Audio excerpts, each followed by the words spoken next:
Bismillahirrahmanirrahim. Assalamualaikum warahmatullahi wabarakatuh. Waalaikumsalam warahmatullahi wabarakatuh. Alhamdulillahirabbil alamin. Pada pagi menjelang siang hari ini kita kedatangan tamu spesial ini bersama teman saya Sodiki, yakni Ustaz Badrul Ilham AM. Dan kali ini kita akan sedikit berbincang tentang apa itu isim dan apa perbedaan isim dengan fi'il dan huruf. Dan beberapa pertanyaan akan kita lontarkan, kemudian akan dijawab semaksimal mungkin agar teman-teman dan kita semua mendapatkan pengetahuan yang memang sangat kita butuhkan di pembelajaran bahasa. Baik, Gus. Assalamualaikum warahmatullahi wabarakatuh. Waalaikumsalam. Perkenalkan, sebelumnya ini Muhammad Badrul Ilham AM, teman Anda, alhamdulillah dalam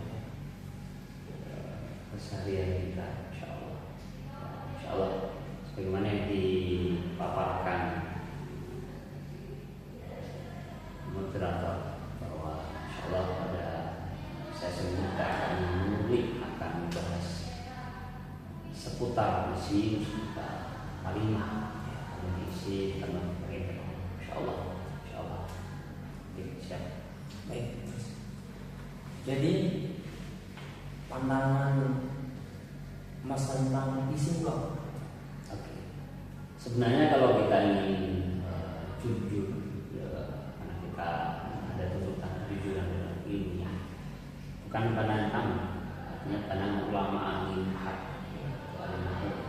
Isim itu yang simpel, yang bagi kami adalah sebuah kata mudah. Setiap apapun yang kita ucapkan yang kemudian mengartikan itu, kita contoh kita maaf, semuanya isim benda. Masih bisa kita lihat, bisa kita visual kan, yang otomatis nanti tidak ada kaitan dengan pekerjaan. Itu yang disebut dengan isim. Ya, kalau artinya clue atau indikasi mudah biar kita tahu isim. Nanti kata penulis apapun kata mudah. Tidak cair benar-benar yang tidak ada kaitannya dengan waktu, kan berarti zaman itu lah isim. Berarti manusia juga isim ya. Isim ya. Insan, rijal, rajulun, imro'atun, misalnya semuanya isim. Ini semua isim. Intinya isim itu kata benda. Selain daripada kata benda, ya pasti ada sebuah ciri khas, pasti. Nah, oke, berarti dapat kita simpulkan bahwa isim itu adalah kata benda. Kemudian, nah setelah kita tahu isim itu kata benda, mungkin bisa di-share beberapa apakah isim itu mempunyai beberapa tanda. Ya. Jelas. Jadi sebagaimana kita manusia punya tanda. Artinya nanti kalau lebih spesifik, manusia nanti ada laki-laki, kemudian dengan bentuk jamak rijal, ini ada perempuan kita sebut imro'ah, mar'atun itu kemudian nanti jamaknya nisa. Jelas. Kalau cowok pakai peci sarung mungkin indikasinya, kalau cewek itu kerudung, mukena, maka sama. Dalam pembahasan itu kita sama. Isim sebenarnya diarti ada hujan di waktu liman bawal, kamu selalu memiliki sekitar artinya kalau kita ingin tahu dalam sebuah redaksi bahasa Arab mana yang isim, satu bisa kita tandai, bisa kita tentukan dengan tulisan. Setiap lafaz yang bererti, contoh minal kita fil kita juga ada isim. Ya objek Allah, lafaz Allah, kemudian yang aslinya ketika belum ada i'rab, belum ada faktor penyebab, maka bisa dibaca Allah. Kemudian ketika ada harfu jar di situ, faktor yang kemudian yang harus mengajarkan, maka namanya lafaznya majrur, Allah maka harus belajar memasukkan fi aja, maka jadinya fi'il. Min minallah ila ilallah. Tapi bentuk kasroh di huruf ba itu namanya objek. Dia majrur dengan tanda jarnya apa? Kasroh. Mengapa kasroh? Karena Allah adalah isim. Itu intinya bisa kita bedakan ya, bahwa ini isim, ini selain isim ya. Oke. Jadi pertama tadi kita mengetahui apa itu isim dulu. Ya, isim definisi secara definisi. Kemudian tanda alamat. Tanda-tanda ini harus tahu. Maka nanti dalam situ ada klasifikasi tadi, mana yang mudzakkar, mana yang muannas, mana yang nakirah, mana yang ma'rifat, mana yang mufrad, mana yang tasnya menunjuk, mana yang mudzakkar, mana yang ini harus tahu. Maka kami punya rumusan yang simpel. Kemudian kalau ini sudah populer namanya amsilati, sebuah metode untuk membayangkan. Maka amsilati itu kayak dari kita. Iya, ini metode. Kita Iya. sekaligus metode. Metode penuhnya adalah namanya Tafsirul Hakim dari dalam Sri Pak. Adalah Al-Fakir pernah di sana. Alhamdulillah.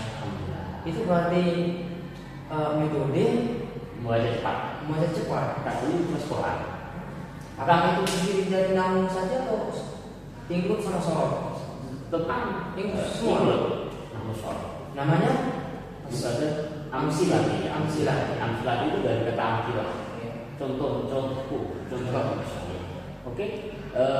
Akhi, bahwa dalam amsilati maka setiap kita memandang sebuah tulisan bahasa, maka langkah pertama kita harus membedakan rumus utama. Kalau dalam amsilati namanya rumus utama, membedakan setiap kata antara isim atau fi'il atau huruf. Oke, tadi kita pada usaha dulu tentang isim. Tadi ada menjadi tanwin, ada tanwin nida, ada al juga.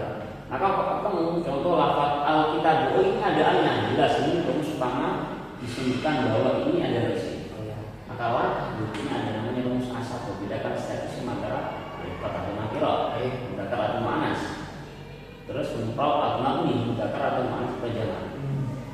Nanti kita simpulkan ketemu ternyata lafaz al-kitab ini mudzakkar. Ya, karena mengapa nggak ada tanda atasnya? Nah, ini adalah ma'rifat karena ada alnya. Ini murad karena bukan isim jumlah, isim maksud, isim isyarat. Ya. Ini mufrad karena tidak ada tanda atasnya atau jamaah. Maka kemudian bisa kita simpulkan yang kedua ada ini dominya huwa.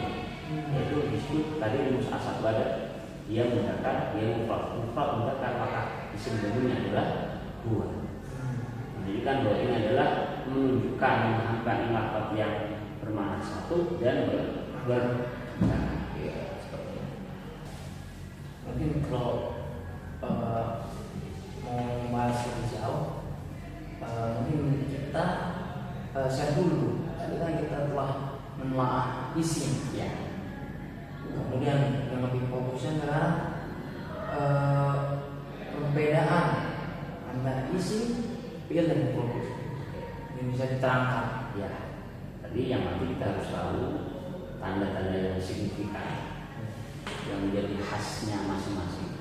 Tadi kan ada menjadi isim, ada objek, tanwin, tidak ada alat muda, terserah ada. Kemudian jangan lupa kita juga harus hafal dan tahu tanda-tanda fi'il. Fi'il madhi, mudhari, amar,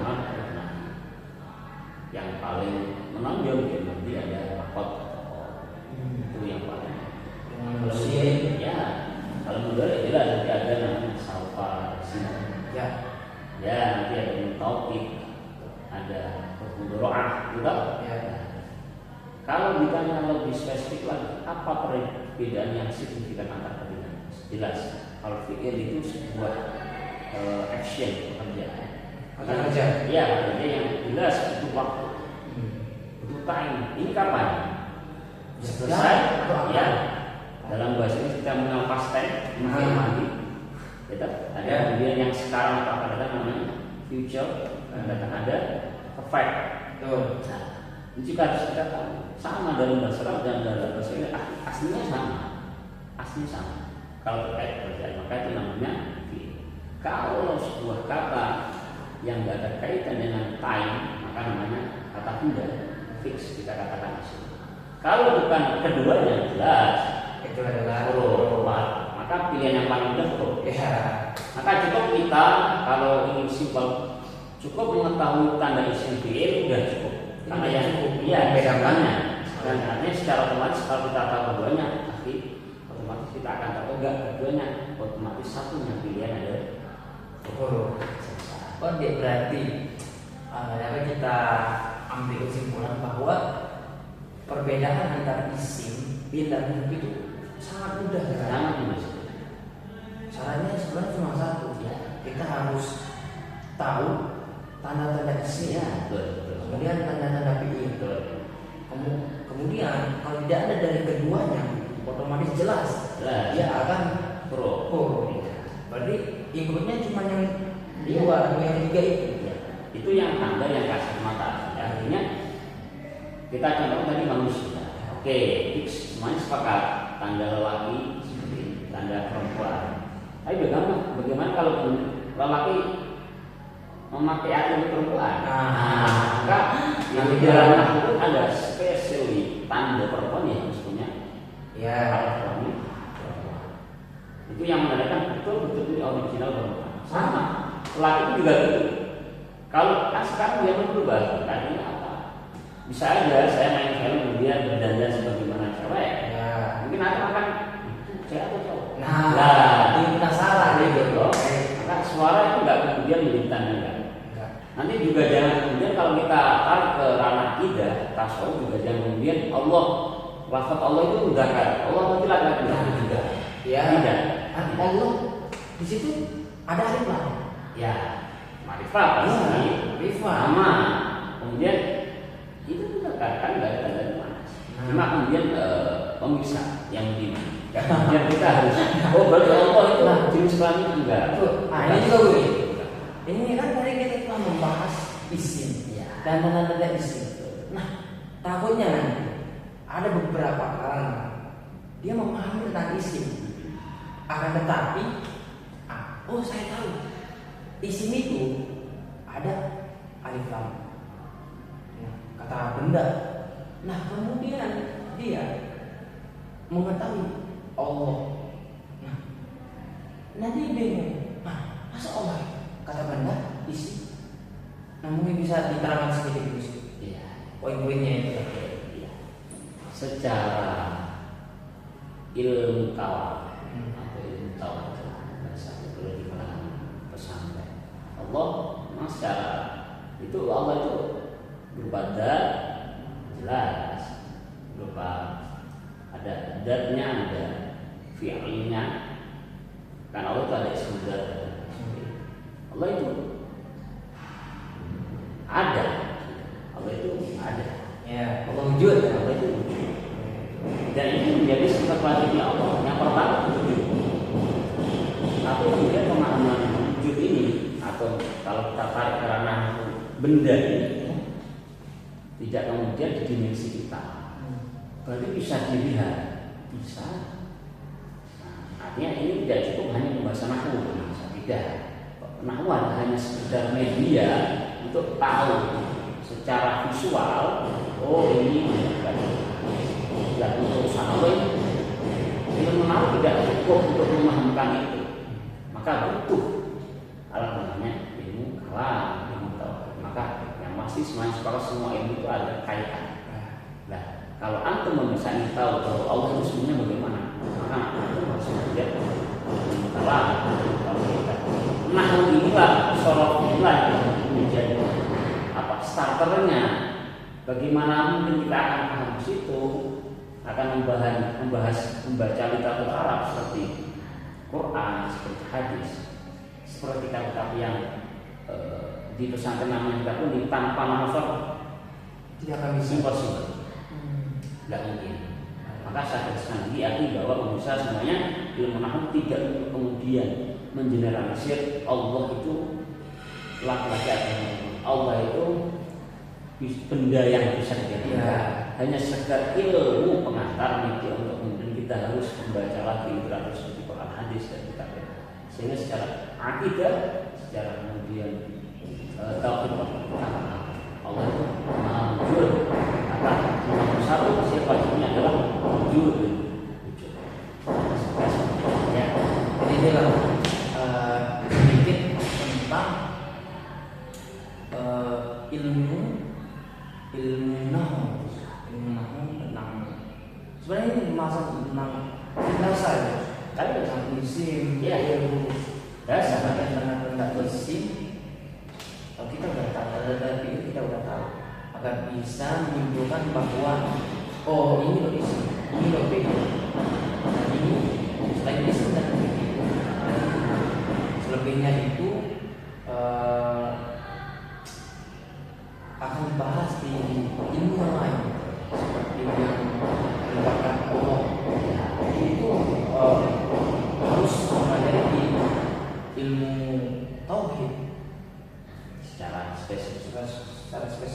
Cuma sebenarnya kalau kita ingin lebih ada, sebenarnya ada, meskipun kajian objek kajian sebenarnya ada orang yang kemudian membongkar secara filosofi itu ada. Ada contoh, ada sedikit yang musyarah tadi. Alhamdulillah. Awalnya itu kan ada sekitar ada 4. Ya, banyak. Ta'rif yang nanti ada pembahasannya. Dalam soal juga ada fi'il madi tadi. Ya, ada fi'il mudhari yang sebenarnya ada filosofi. Cuma kadang-kadang belum banyak teman-teman kaji peminat nahwu sharaf yang ingin ke situ.